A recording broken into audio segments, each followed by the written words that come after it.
What's going on, guys? This is Rob, and we are back with Spiderverse, but this one is going to be a little bit different and kind of exotic, and the reason why I call it that will become clear here in a little bit. But what this does is it actually picks up with the death of the original Spider, if you want to call it that. It's technically SP//DR. The funny thing about this is supposed to be inspired by Neon Genesis, and we'll talk about that here in a minute, but it seems like it's more inspired by like Pacific Rim, or maybe Pacific Rim's more inspired by it. I don't really know. The important thing here is that the previous pilot of the Spider suit is basically killed, and they say that like Spider is still intact. And so what this does is it actually follows up with the daughter of this guy, a girl by the name of Peni. So we can largely assume that maybe it's Peter Parker. We're not really given a definitive answer, and in fact these two individuals say that it's like her Aunt May and her Uncle Ben, but they're really more akin to scientists. But this is also kind of dark too, right? Because this girl's in this room and she almost kind of seems detached, right? They're like, you know, are you aware of what happened? And she's like, yes, my father was part of Spider and my father died, and that's basically it. So it's like, damn.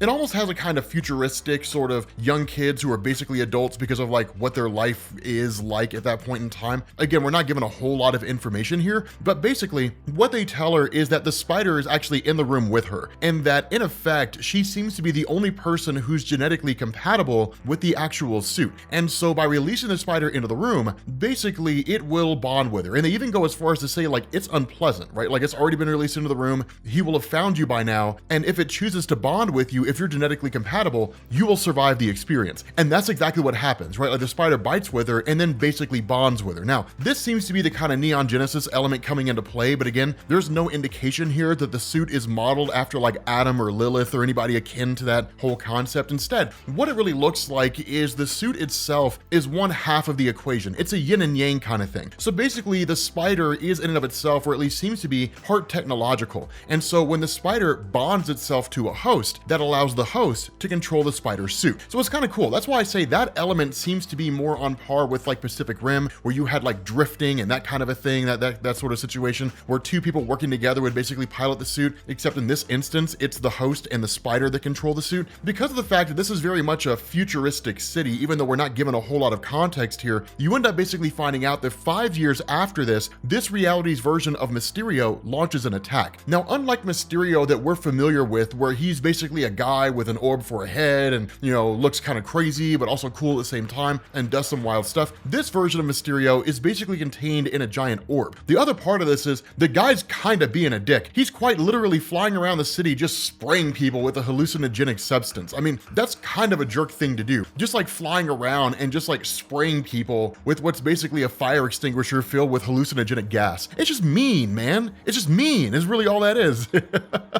But the whole time he's kind of talking about that, he basically says things like, your lives are boring, right? My art is panic, your laws, my rules, that kind of a thing. So the overall gist here seems to be that he's pretty basic, right? There really doesn't seem to be a whole lot here. He's not part of some rebel force that's trying to overthrow the existing government or anything like that. But the other thing about this is that you end up having Peni, who basically arrives on the scene. Now, having done this for about 5 years, she seems to really have a good grasp on how to control the suit. Not only that, it has all the basic Spider elements that you would expect to see, right? The ability to shoot webbing essentially out of its arms, being able to like crawl up and down walls and so on and so forth, but also breaking into this orb, which is controlled by Mysterio, who actually does have an orb on his head. It's one of these things where like immediately Peni makes her assault, but when that happens and essentially the gas is blown directly at her, she's warned that because she's in such a close proximity, and that while there are filtration units on the suit itself, in the end, it's a very, very just strong version of this substance, of this gas. And so she will ultimately succumb to it,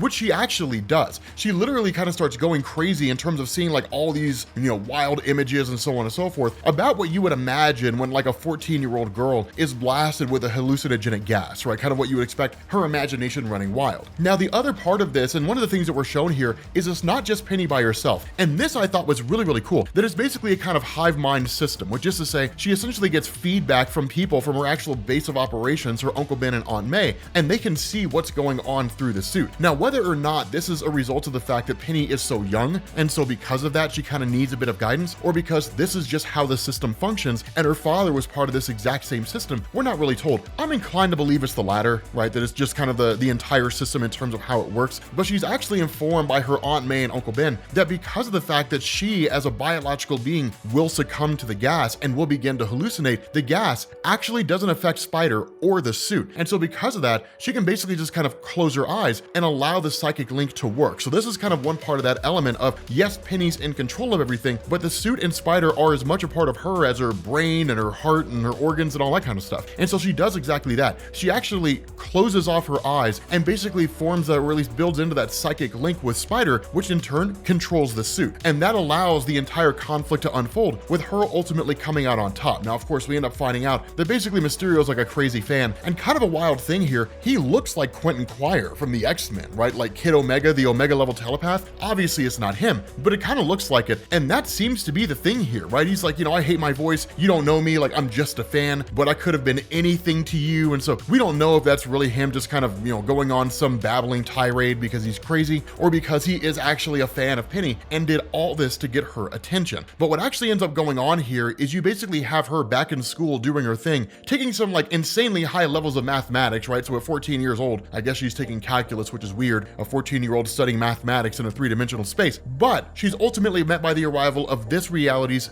Daredevil. And it's kind of cool here because what she's told is that with Mysterio having been captured and him basically accessing all these gases and things like that, that it was basically biological enhancements. And this is an underground thing. Now, this is cool because what it tells us is that there are superpowered beings out there, but the concept of being someone with superpowers seems to be highly regulated, right? Very tightly controlled. And that makes sense, right? It makes perfect sense that that would be the case. When you look at the main Marvel universe and you look at like the X-Men or you look at the Avengers or something like that, by and large, people with powers are kind of given free reign so long as they're good guys. The only ones who are reeled in here are usually just bad guys because they're people who commit crimes. But it's not because they have powers that they end up being jailed. It's because they're doing nefarious things and just happen to be using their powers to achieve those things. And so when you look at like the Avengers, for example, up until the events of Civil War and the introduction of the Superhuman Registration Act, it was just whatever happened, right? I mean, heroes would try to minimize collateral damage, but if there was collateral damage, well, that's just the cost of doing business. And that was basically it. And so it makes sense that if you had something akin to that, again, we're not really given the backstory of this universe, but if you had something akin to that took place, which is to say some previous point in time when heroes existed or those with powers existed out there with no real oversight or regulation in any form or fashion, then it probably led to chaos and pandemonium. And so that led to basically a total containment and control of individuals who have powers. And so now when you have basically biological enhancements or groups out there that are giving people powers or the ability to influence the world around them, regardless of what form it takes, yeah, that would be tightly controlled.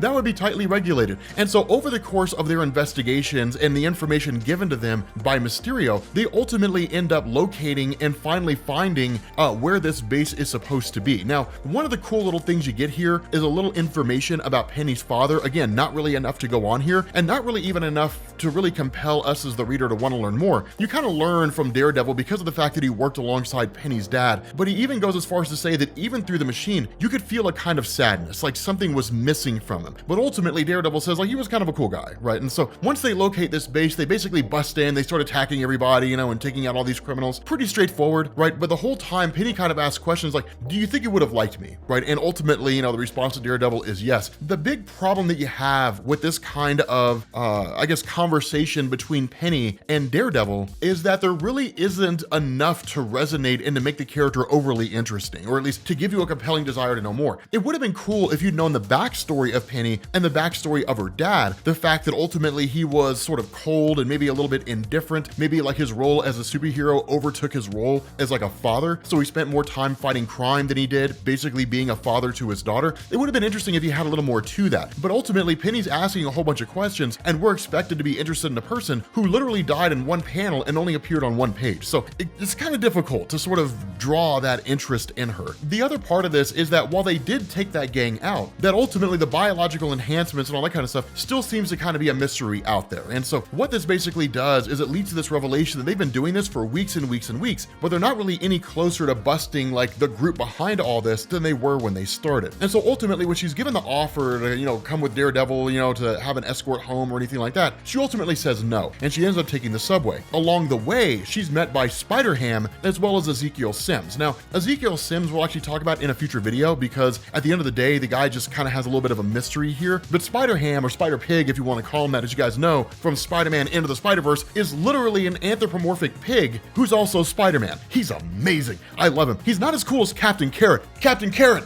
Oh my god, I love Captain Carrot. We need to cover Captain Carrot and the Zoo Crew Captain Carrot. I love Captain Carrot. Captain Carrot's a super bunny.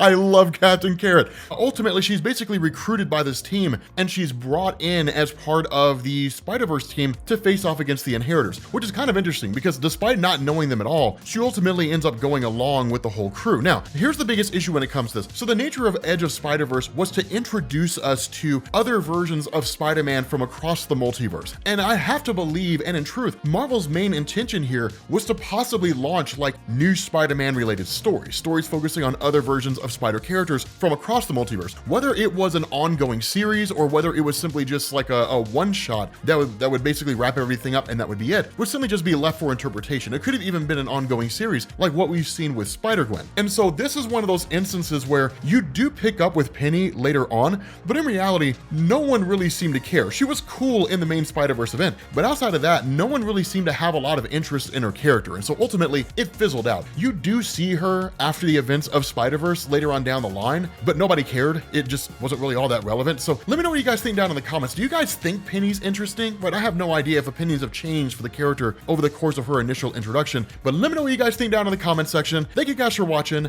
and I will catch you all later. Peace.